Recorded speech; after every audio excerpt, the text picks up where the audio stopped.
Baseball has always had its icons' names that echo through time, like Ruth, Williams, and Mays. But for Detroit, there was only one, Al Kaline. They called him Mr. Tiger. Not just because he wore the uniform for 22 consecutive seasons, but because he embodied everything the franchise and the city stood for: grit, loyalty, and quiet excellence. At just 18 years old, he skipped the minor leagues entirely, leaping straight from a Baltimore high school into the Detroit Tigers outfield. By 20, he was the youngest player in American League history to win a batting title, hitting .340 with the kind of effortless grace that seemed almost supernatural. Over the next 2 decades, he piled up 18 All-Star selections, 10 Gold Gloves, more than 3,000 hits, and the respect of every man who ever stepped onto the diamond with him. Yet Kaline was never the loudest star, never the flashiest. He wasn't built on bravado or spectacle. His greatness was steady, consistent, almost understated. And maybe that's why he's often left out of the arguments about the game's all-time legends.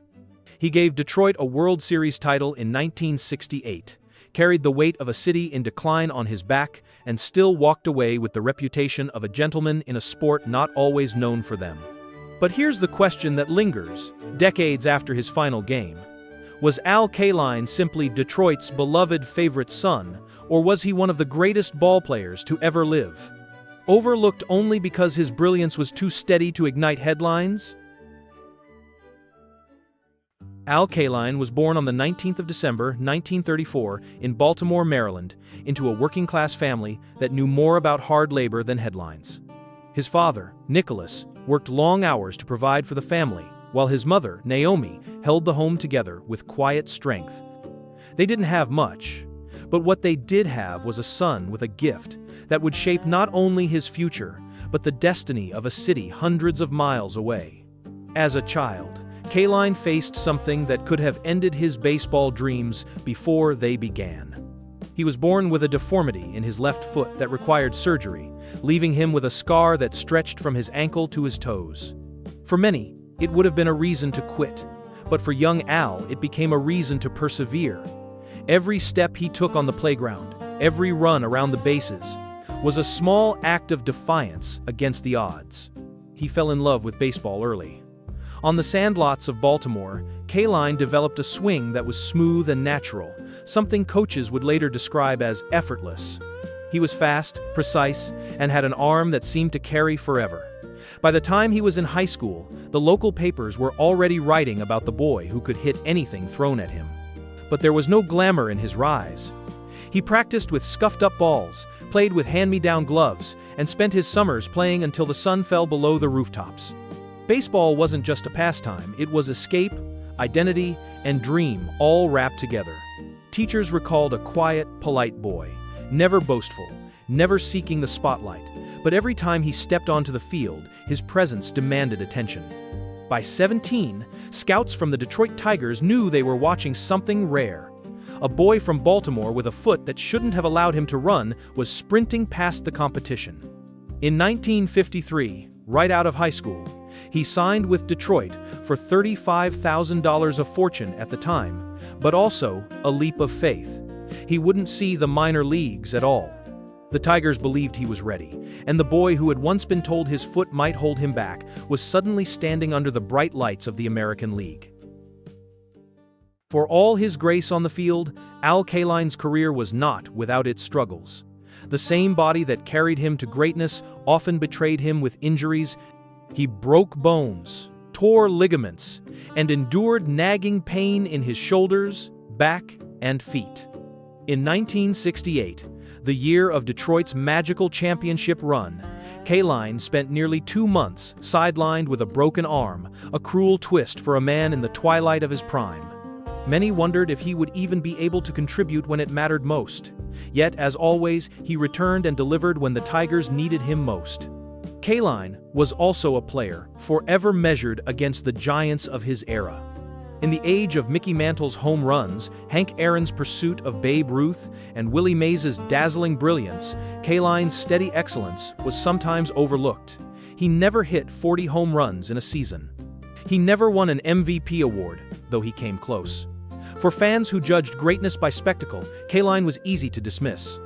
And perhaps the toughest challenge of all was internal. He carried himself with such composure that few ever saw the pressure he shouldered. To be the face of a franchise, for 2 decades, to bear the expectations of a city desperate for pride, was a burden that could have broken a lesser man. But Kaline bore it with quiet dignity. He never lashed out at critics, never complained about injuries, never made excuses. Still, the scars were there, both physical and emotional, a reminder that even legends pay a price for their greatness.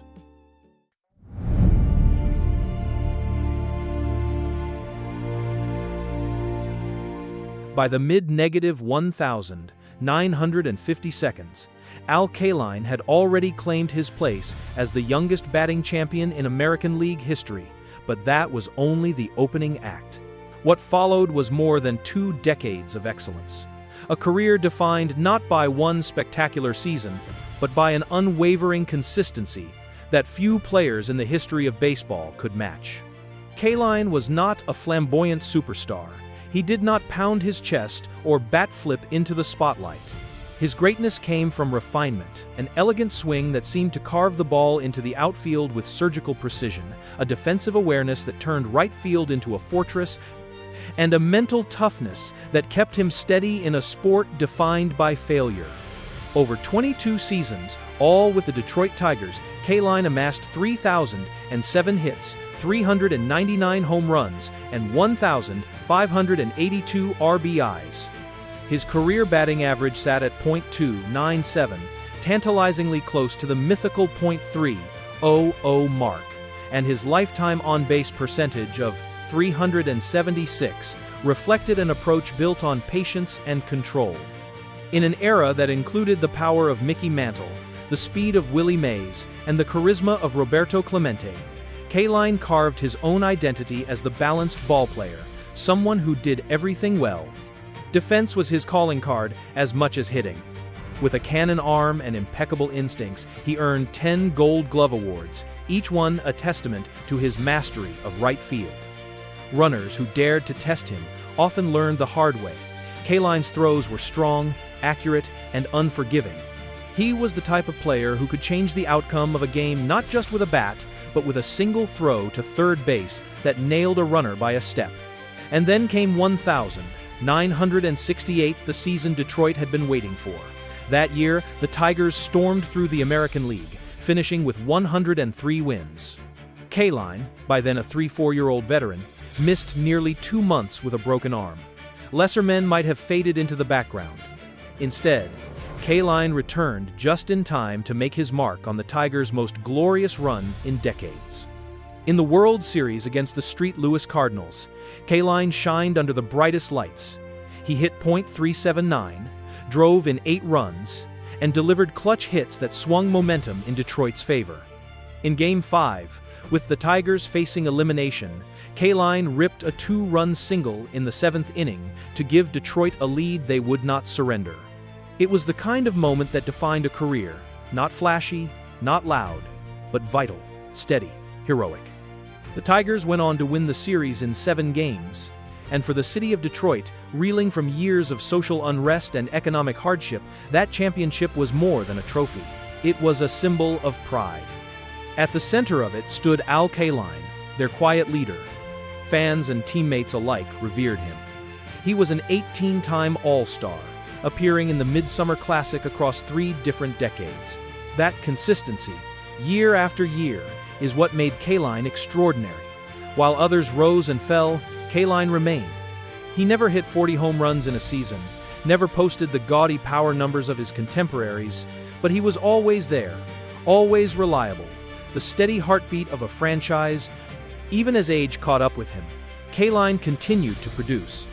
In 1974, in the twilight of his career, he reached the 3,000-hit milestone, a number that only a handful of men in baseball's long history had ever achieved.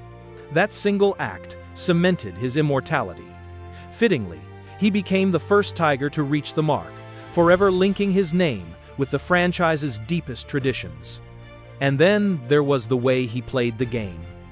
Teammates said Kaline never cut corners, never complained, never sought glory for himself. He played with dignity, humility, and respect for the sport.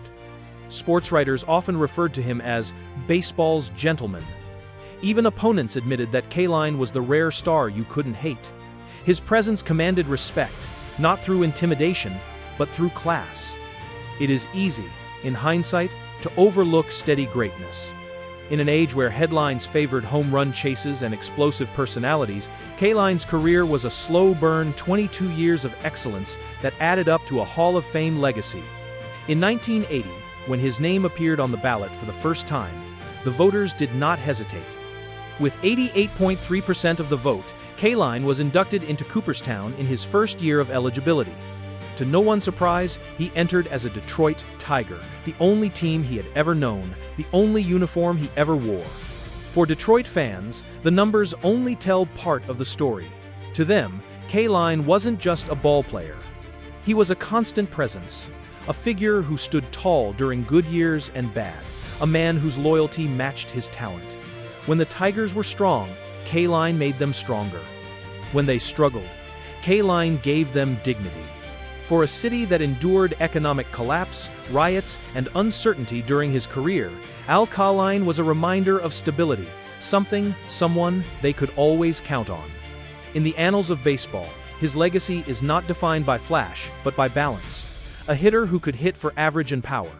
A fielder who could run down balls in the gap and gun down runners at home. A leader who didn't shout, but who everyone followed. That was Kaline at his peak, not just a great player, but the very embodiment of what it meant to be a Tiger. For all his grace on the field, Kaline's career was not without its struggles. The same body that carried him to greatness often betrayed him with injuries. He broke bones, tore ligaments, and endured nagging pain in his shoulders, back, and feet. In 1968, the year of Detroit's magical championship run, Kaline spent nearly 2 months sidelined with a broken arm, a cruel twist for a man in the twilight of his prime. Many wondered if he would even be able to contribute when it mattered most. Yet, as always, he returned and delivered when the Tigers needed him most. Kaline was also a player, forever measured against the giants of his era. In the age of Mickey Mantle's home runs, Hank Aaron's pursuit of Babe Ruth, and Willie Mays' dazzling brilliance, Kaline's steady excellence was sometimes overlooked. He never hit 40 home runs in a season. He never won an MVP award, though he came close. For fans who judged greatness by spectacle, Kaline was easy to dismiss. And perhaps the toughest challenge of all was internal. He carried himself with such composure that few ever saw the pressure he shouldered. To be the face of a franchise for 2 decades, to bear the expectations of a city desperate for pride, was a burden that could have broken a lesser man. But Kaline bore it with quiet dignity. He never lashed out at critics, never complained about injuries, never made excuses. Still, the scars were there, both physical and emotional, a reminder that even legends pay a price for their greatness. When Kaline played his final game in 1974, the scoreboard told one story: 3,007 hits, 399 home runs, 18 All-Star selections, 10 Gold Gloves. But for the people of Detroit, the true measure of his greatness could never be confined to numbers. Kaline was Mr. Tiger. Not just a title, but a bond between a man and a city. He was loyalty personified, a ball player who spent 22 seasons in the same uniform, carrying the weight of a franchise through eras of triumph and turbulence. The Tigers wasted no time in honoring him. In 1980, just 6 years after his retirement, Kaline was inducted into the Baseball Hall of Fame in his first year of eligibility, receiving 88.3% of the vote. That same year, the Tigers retired his number 6, ensuring no one would ever wear it again. To this day, when fans look up at Comerica Park and see the number 6 hanging alongside the other legends, they remember the man who made right field his home for over 2 decades. But Kaline's contributions to baseball didn't end when he put down his bat. He transitioned seamlessly into the broadcast booth, becoming the familiar voice of Tigers baseball for a generation of fans who had never seen him play. Later, he served as a special assistant to the Tigers front office, mentoring young players and reminding them that greatness is built on consistency, respect, and humility. He gave back to the game that gave him everything, and in doing so, kept the spirit of Detroit alive. When Kaline passed away in 2020 at the age of 85, tributes poured in from across the baseball world. Former teammates, rivals, and fans all spoke of the same thing: his class.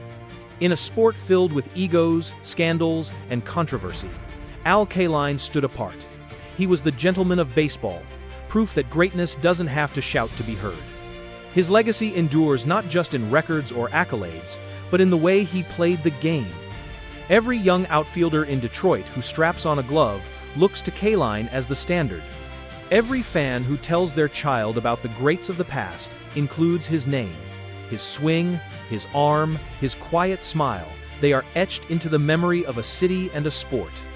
Al Kaline's story is not one of flash or controversy. It is the story of a man who gave everything to one team, one city, and one game. He may not have been the loudest legend, but he was one of the truest. And in the end, that may be the greatest legacy of all.